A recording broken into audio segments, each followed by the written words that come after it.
पाकिस्तान, अस्सलाम वालेकुम। स्ट्रॉन्ग नूरी के साथ मैं हूँ फराह इजाज और हमारे साथ हैं, मुझसे कहते हैं आरजे नूरी। आज हमारा टॉपिक है सर्दियों के हवाले से। क्योंकि सर्दियाँ आ रही हैं और सर्दियों में लोग अक्सर नाश्ते में क्या चीज़ें इस्तेमाल करते हैं वो हम आज आरजे नूरी से पूछेंगे। बिल्कुल जी, जैसे कि आप जानते हैं कि सर्दियाँ आ चुके हैं।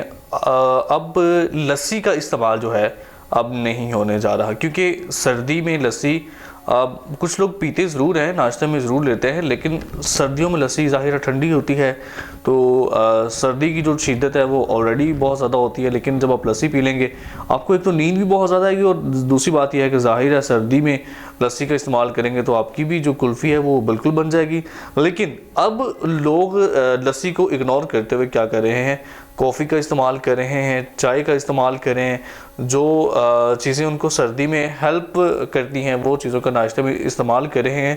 तो हम अपना अगर एक्सपीरियंस शेयर करें तो हम लोग जो है देखें, गर्मियों में जो चाय है नाश्ते में मोस्टली बहुत कम होती है, और अब देखा जाए चाय के अलावा जो नाश्ता ही मुकम्मल नहीं होता। तो फिर आप क्या नाश्ता करती हैं, नाश्ते में चाय लेती हैं नहीं लेती, नाश्ते को किस तरह बेहतर बनाती हैं जो आप समझती हैं कि मेरा नाश्ता इससे मुकम्मल होगा? जी, मैं तो चाय ज़रूर पीती हूँ, क्योंकि चाय के बगैर अगर मैंने नाश्ता किया है ना तो फिर मेरे से उठा नहीं जाना, क्योंकि चाय इंसान को एक्टिव करती है। चाय पीना ज़रूरी बहुत है, जैसे मेरे जैसे बंदे के लिए जो कि आदी हो इस बात का। लेकिन कोई लोग नहीं भी पीते क्योंकि उनको आदत नहीं होती, लेकिन सर्दियाँ आ रही हैं सो हर बंदा ही पीता है चाय। तो बिल्कुल ऐसी है, चाय का इस्तेमाल चाहे गर्मी है या सर्दी है आपको लाजमी करना चाहिए, क्योंकि चाय आपकी एनर्जी को आपको एक्टिव रखने में जो है ना बहुत ज़्यादा हेल्पफुल साबित होती है। तो हमें अपना ख्याल रखना है कि अपनी सेहत का हम कैसे ख्याल रख सकते हैं, क्योंकि नाश्ता जो है, नाश्ते को अगर आप एक्टिव नहीं कर सकते, नाश्ते के अंदर वो चीज़ें आप नहीं ले सकते जो चीज़ें आपकी सेहत के लिए बेहतर नहीं है। आप वो चीज़ें नहीं जो कि आपकी सेहत को हेल्पफुल साबित हो सकती हैं, जो आपकी सेहत को फ़ायदा पहुंचाएं, जो कि आपके और आपके फैमिली को। ज़ाहिर है आप जब नाश्ता करेंगे आपके साथ बच्चे बैठ सकते हैं, बड़े बैठ सकते हैं, जो आप चीज़ें लेंगे जो आपको लगता है कि ये नुकसानदेह हैं तो आपको देख के दूसरे भी लेंगे, इससे आपको नुकसान का सामना करना पड़ सकता है। तो आप कोशिश करें कि वो जो चीज़ें जो कि आपको लगता है कि सर्दियों में लेनी चाहिए वो आप सर्दियों में लें, जो लगता है कि गर्मियों में लेनी चाहिए वो गर्मियों में आप उसका ज़रूर इस्तेमाल करें। देखिए गर्मियों में लोग पानी, जो मीठा पानी, जूसेस हैं, फ्रेश जूसेस हैं, इनका बहुत ज़्यादा इस्तेमाल करते थे। अब लोग जहाँ पे देखा जाए तो नहीं इस्तेमाल करते। क्यों? क्योंकि जाहिर है पानी अब थोड़ा सा कम होगा, लोग कम पी रहे हैं। उसकी वजह यह है कि पानी सेहत के लिए अच्छा है, लेकिन हम गर्मियों में बहुत ज़्यादा पीते हैं, सर्दियों में कम कर देते हैं।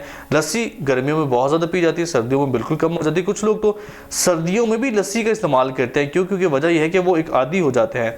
अगर लस्सी को अभी आप इग्नोर कर देते हैं, उसमें आप चाय का इस्तेमाल कर लेते हैं, तो ये कोई गलत साबित नहीं है, आपके लिए अच्छा साबित हो सकता है। तो अब आप हमें ये बताएं कि नाइट में ड्राई फ्रूट्स में आप क्या लेते हैं? कुछ ज़रूरी नहीं है, कुछ ख़ास नहीं होता। जो एक नॉर्मल घर का खाना बना होता है ना, मैं उसको ज़्यादा लाइक करता हूँ। बाहर की चीज़ें या फिर ड्राई फ्रूट जो है मैं बहुत कम अपनी लाइफ में यूज़ करता हूँ। जो सादगी है वो ज़िंदगी में बहुत ज़रूरी है। आजकल जिस तरह बीमारियाँ बहुत फैल चुकी हैं, अगर आप ज़्यादा एक्स्ट्रा चीज़ें अपनी लाइफ के अंदर ऐड कर देते हैं ना, उसमें आपको प्रॉब्लम का सामना भी करना पड़ सकता है। अपने ज़िंदगी को सादगी से, खाने के हवाले से, ये नहीं कह रहे कि आप ओवरऑल सादगी में चले जाएँ, खाने के हवाले से सादगी में जाएँ। हाँ, कभी ना कभी जो है ना आप मज़ीद चीज़ें ऐड कर सकते हैं, फिर आपकी ज़िंदगी के अंदर ना नुकसान नहीं हो सकता, या आपको प्रॉब्लम का सामना जो करना मोस्टली पड़ता है वो नहीं हो सकता। अपनी ज़िंदगी को थोड़ा सा सादा बनाइए, सिंपल बनाइए, ताकि आपको परेशानियों से बचने का मौका मिल सके। आज की इस इंफॉर्मेशन से आपको बहुत कुछ सीखने को मिला होगा। इस वीडियो तब तक के लिए इजाज़त दीजिए। अल्लाह हाफिज़।